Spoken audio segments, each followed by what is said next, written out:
Always one of my favorite conferences. There's always a lot of new things, and it takes a long time to digest all of the science that's shared here. I think folks are certainly very excited about PrEP. So PrEP is one of the hot areas in HIV field right now, and we're learning more about new ways to deliver PrEP, new drugs to treat, prevent HIV for people, and new ways to implement PrEP. So I'm really most excited to see some of that prevention work translated to those of us on the front lines, and we can have more options to offer for our patients. I think the highlight of the conference for me was attending one day of the Women's Pre-Conference. It was a really incredible thing to be sitting with so many women and talking about really the effects of ART treatment, how to improve ART treatment for women. It was really exciting.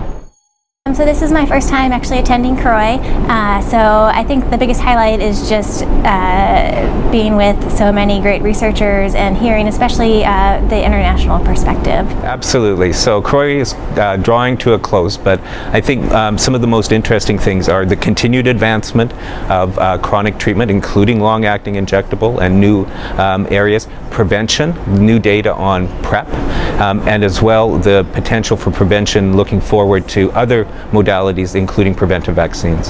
So I think there's several poster talks or the oral poster presentations on some of the unintended consequences that we might be seeing with integrase inhibitors. So there's a session on the weight effects of integrase inhibitors, as well as a session on the neurocognitive effects of integrase inhibitors that I'm really curious to hear about.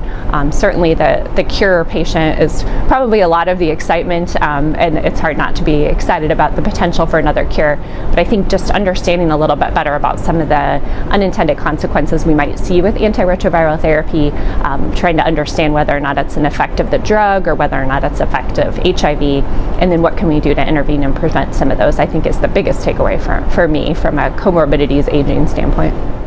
My biggest takeaway from CROI 2019, goodness, that's a challenging one because I've seen a whole wealth of data. My attention's been captured by posters I didn't think I'd be particularly interested in.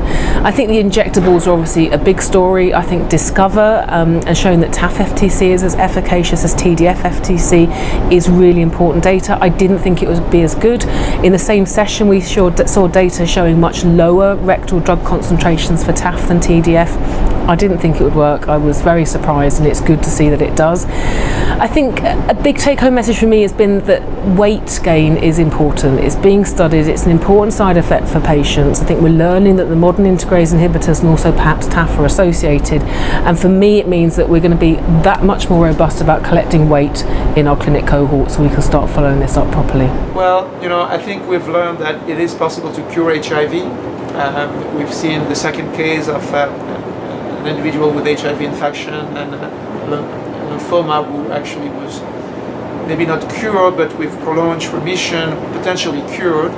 So I think we've learned that it is feasible. It's on the horizon, and at the same time we've learned that new drugs, if I may call them drugs, like broadly neutralizing antibodies, are potent tools that we may use in addition with other tools in the future to be able to achieve these potential remissions. So that's a very important area to continue research to try to cure people with HIV infection.